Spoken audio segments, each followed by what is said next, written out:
con tres grandes pensadores. Bueno, hoy nos acompañan dos grandes pensadores dentro de lo que es el ámbito educativo. Uno de ellos es Pablo Pinó y el otro es Jaume Carbonell. Y nada, entre los tres vamos a hablar un poco de todo el ámbito de la educación, para qué sirve, qué desafíos se enfrenta. Y también vamos a hacer referencia a lo que es un poco la película de Capitán Fantástico, ¿no es así? Sí, vamos a abordarla después con nuestras perspectivas sobre la educación, sobre la escuela. Y bueno, en primera instancia vamos a abordar si la escuela sigue teniendo sentido en la sociedad de hoy. Y la verdad que de mi mirada, la escuela en su forma tradicional está agotada.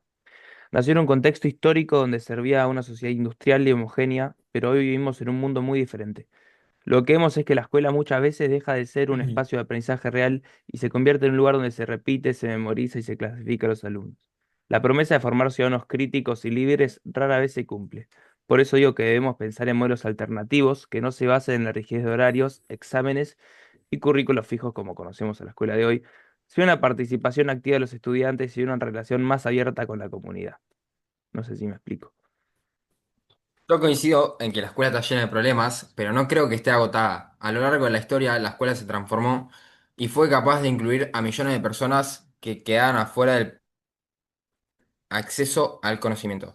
Es cierto que muchas veces reproduce desigualdades, pero sigue siendo el único espacio público que garantiza derecho a la educación para todos, independientemente de su origen social.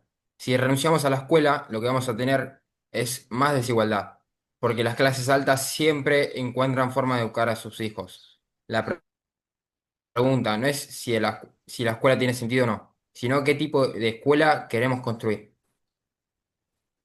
Bueno, sí, está bien sus opiniones. Para mí igual la escuela es como que conserva un valor enorme, ¿no? Aunque necesita profundas transformaciones, claramente.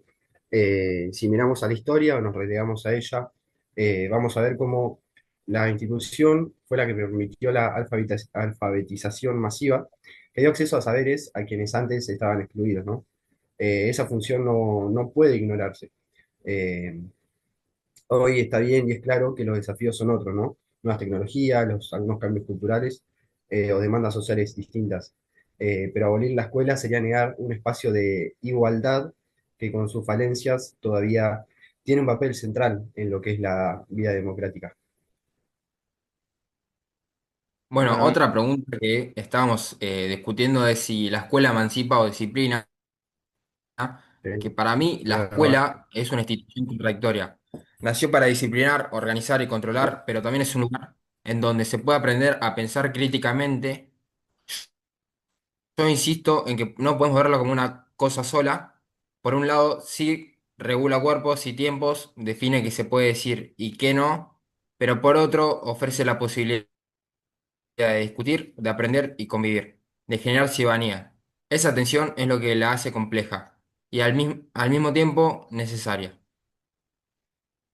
bueno, bien, yo reconozco esa tensión, pero creo que el peso mayor está del lado del disciplinamiento.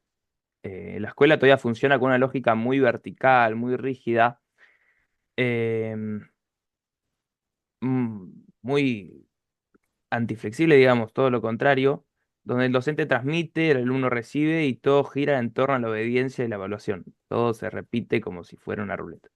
El discurso de la emancipación está presente, pero en la práctica se diluye. Si de verdad queremos una educación emancipadora, necesitamos romper con esa estructura y abrir un paso a espacios más horizontales, donde los estudiantes tengan voz y capacidad de decisión, donde hoy en la escuela hoy en día no la tienen claramente. Claro, a ver, a mí me parece que no podemos caer en lo que es una visión extrema, ¿no? Es cierto que la escuela disciplina, pero también fue una herramienta de inclusión y democratización. Pensemos en la cantidad de niños y jóvenes que accedieron a la lectura, a la escritura, a las ciencias, lo que fue gracias a la escuela, ¿no? Claro que hay que criticar sus formas autoritarias, pero también hay que reconocer su potencia como espacio para lo que es una igualdad dentro de las oportunidades.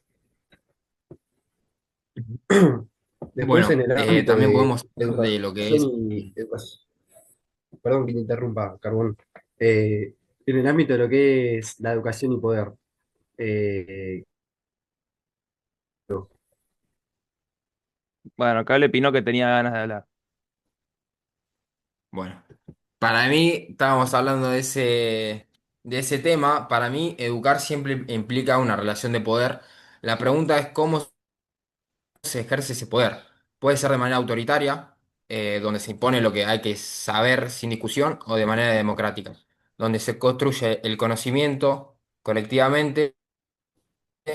La escuela puede ser un lugar de dominación, pero también puede ser un lugar donde se aprenda a cuestionar esa dominación. Por eso digo que no es la escuela, sino... Perdón. Por eso digo que no es la escuela en sí la que define la relación con el poder, sino el modo en que se organiza. Bien, Piro, yo estoy de acuerdo con lo que decís, pero con lo que decís, bueno, que educar es ejercer poder, pero lo que vemos en la mayoría de las escuelas es un poder jerárquico, que el docente habla, los alumnos escuchan y todo está estructurado en programas que no admiten mucho margen de libertad. Así, más que cuestionar el poder, se lo naturaliza. Ese es el riesgo, que la escuela no enseña a pensar críticamente, sino a dar un orden dado. Bueno, sí, yo a todo esto añadiría que aunque esa relación de poder es real, la escuela también ofreció históricamente lo que es un espacio común donde todos podían acceder a ciertos saberes y a ciertos valores compartidos. Eso no elimina la jerarquía, pero sí es como que la pone un poco en tensión, dentro de mi opinión. El desafío está en transformar esa relación para que la escuela no solo sea un espacio de control, sino que sea un espacio también de apertura y de inclusión hacia lo que incluye toda la población, ¿no? Bueno, en este espacio vamos a dar una pregunta disparadora, si queremos decir, que voy a argumentar lo más que pueda. Si la pregunta es si sirve la escuela. Es una pregunta muy general que, bueno, claramente nosotros tenemos pensamientos muy diferentes y creo, bueno, que mi opinión es que la escuela en su formato actual ya no sirve. Bueno, esta nos promete igualdad, pero lo que hace es reproducir desigualdades. Basta con mirar solamente quiénes son los que más fracasan y abandonan. Siempre son los mismos, los sectores más pobres. Se renota entonces, ¿qué igualdad ofrece la escuela? Más que democratizar. La escuela termina legitimando esas diferencias. Por eso pienso que necesitamos imaginar otras formas de educación, más flexibles, más comunitarias, menos burocráticas y más ligadas a la vida real y en lo que pasa por afuera de las cuatro paredes de la escuela. Tu crítica, pero creo que es muy peligrosa. Si decimos que la escuela no sirve, dejamos a los sectores populares sin la única herramienta que tienen para disputar un lugar en la sociedad. Es cierto que la escuela reproduce desigualdades, pero también ofrece oportunidades que sin ellas serían impensadas.